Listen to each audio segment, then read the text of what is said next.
Available now from bookshops.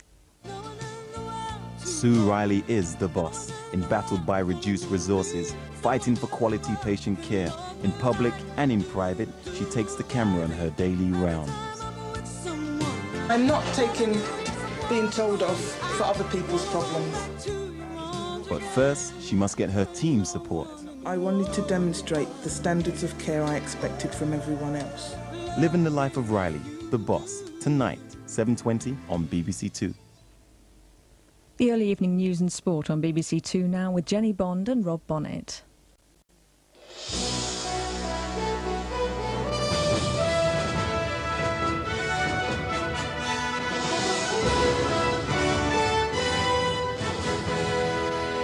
The boxer knocked out in a title fight is now on a life support machine. Doctors have removed a blood clot from his brain. Condemnation of the crowd violence that followed the fight, an inquiry is underway. Hijackers are holding 25 tourists hostage on a coach near the Kremlin. And Willie Klaas concedes he may have to resign from NATO over the corruption charges he still denies. Good evening. The boxer James Murray is on a life support machine after being critically injured in a British title fight in Glasgow last night. Surgeons have removed a blood clot from his brain. Police and boxing officials have begun an investigation into the violence that broke out among the crowd. As the fight ended, fans started throwing bottles, glasses and chairs. 3 people were injured. 2 heavy punches to the head and James Murray is knocked out in the final round of a title fight. While the bloodied victor, Drew Docherty, celebrates, it soon becomes clear his opponent is seriously injured. But as doctors desperately tried to treat 25-year-old Murray in the ring, violence erupted in the hall. Amid scenes of mayhem, chairs and bottles were hurled across the room, with some spectators diving for cover. Impassioned pleas for calm, though, appeared to be ignored. Will you please behave yourselves, lads? We got an injured boxer in the ring. Will you please? While some spectators suffered minor injuries, Murray was stretchered away for urgent medical attention. At Glasgow's Southern General Hospital, surgeons operated immediately to remove a blood clot on the brain. His condition, however, remains critical. I think the critical period certainly would last for some days. I mean, he's in a very unstable state at the moment. While Murray's family has been told to expect the worst, the scenes of violence after the fight brought swift condemnation from both promoters and other boxers, who blame a drunken, rowdy minority for the trouble. I'm very angry about it. It's just, I'm angry and I'm sad about it. I feel sad for James Murray and I'm angry at the people that started the trouble. While the promoters insist there were sufficient security staff in the hotel for a crowd of 550, the British Boxing Board of Control has promised a full inquiry into the trouble, which is also being investigated by Strathclyde Police. Once again, though, the world of boxing is under intense pressure to improve even further medical support at the ringside. But after numerous tragedies over the years, the British Medical Association has restated its long-held view: just how many more boxers have to suffer serious brain damage before their calls for a ban are heeded. John McIntyre, BBC News. A tourist bus with 25 South Koreans on board has been hijacked near the Kremlin in Moscow. Police say 2 hijackers are involved and that negotiations have started. The hijackers are believed to be demanding a large ransom. Hostage-taking has become fairly common in Russia recently, but this is the first instance in the capital. 2 men commandeered a bus containing 25 South Koreans, plus a driver and tour guide, right in the heart of the city, at a popular tourist site just next to the Kremlin walls. The hijackers are said to be North Koreans and are demanding $10 million for the release of the hostages. The area has been cordoned off by police and negotiations are taking place.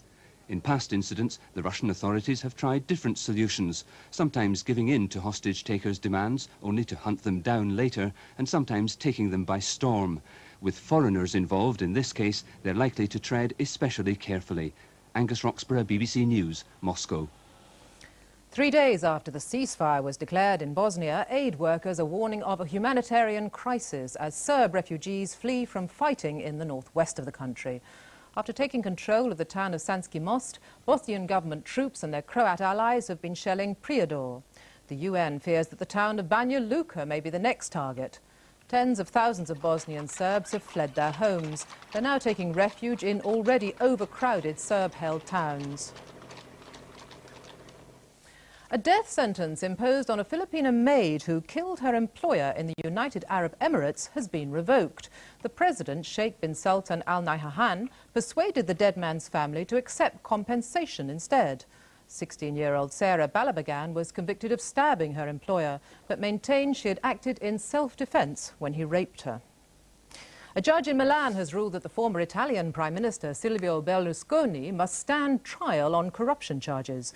The media tycoon is accused of offering bribes to tax inspectors. He'll go on trial in January. If convicted, Mr. Berlusconi could be jailed for up to 3 years. The NATO Secretary-General, Willy Klaas, has conceded for the first time that he may have to resign. He said he was considering his position after a recommendation that he be stripped of his Belgian parliamentary immunity and stand trial on charges of corruption, fraud and forgery.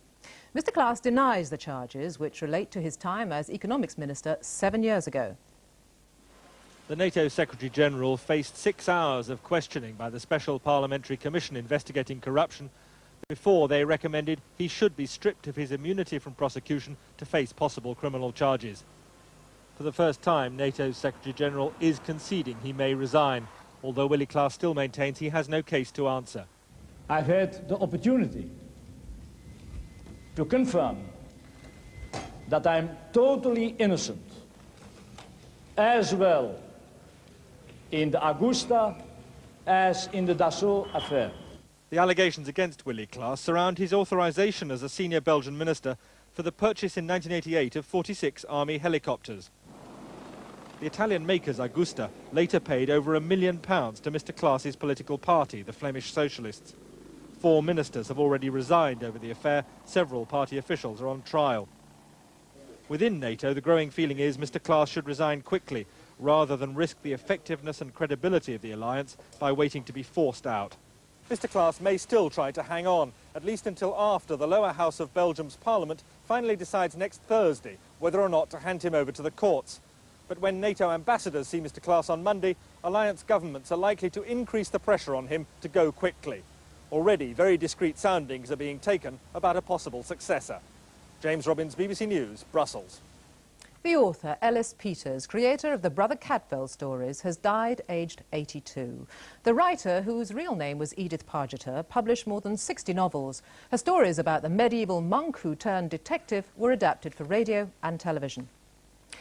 The funeral of the former Conservative Prime Minister, Lord Hume, has taken place in the Scottish border town of Coldstream. He died on Monday at the age of 92. Family, close friends and workers from his estate attended the service. Lord Hume was buried alongside his wife, Elizabeth, in a plot overlooking the Cheviot Hills, said to be one of his favourite views. Now, with news of today's football and the rest of the sport, here's Rob Bonnet. Newcastle United's high-speed start to the season continued this afternoon with a 3-2 win at Queen's Park Rangers. 2 of their goals came from Keith Gillespie, the other from Les Ferdinand, who was returning for the first time to his former club. Elsewhere, Manchester City manager Alan Ball used the word poor to describe United, despite City's defeat by a Paul Scholes goal in the Manchester derby. Dennis Bergkamp was on target again for Arsenal as they won emphatically at Leeds. And Lars Bohinen scored on his debut for Blackburn in their win against Southampton following his transfer from Nottingham Forest. So Newcastle's lead remains at 4 points, though now Manchester United are second, 2 points ahead of Arsenal. Liverpool are fourth after only drawing at home to Coventry. Forest are fifth. Aston Villa dropped to sixth after a home defeat by Chelsea. In the NC League First Division, the leaders Leicester drew 1-1 at home with Charlton, for whom Carl Lieben scored the equaliser. Leicester stay top, though, since second-placed Millwall also drew at home with Tranmere. West Brom go third after winning at Luton. Sunderland drew, but Birmingham and Norwich both won. Meanwhile, Wolverhampton Wanderers manager Graham Taylor is under further pressure following his side's 4-1 home defeat by Stoke, who scored twice against replacement goalkeeper Dean Richards, normally a defender. Nevertheless, Wolves have won only 3 games in 12. In Scotland...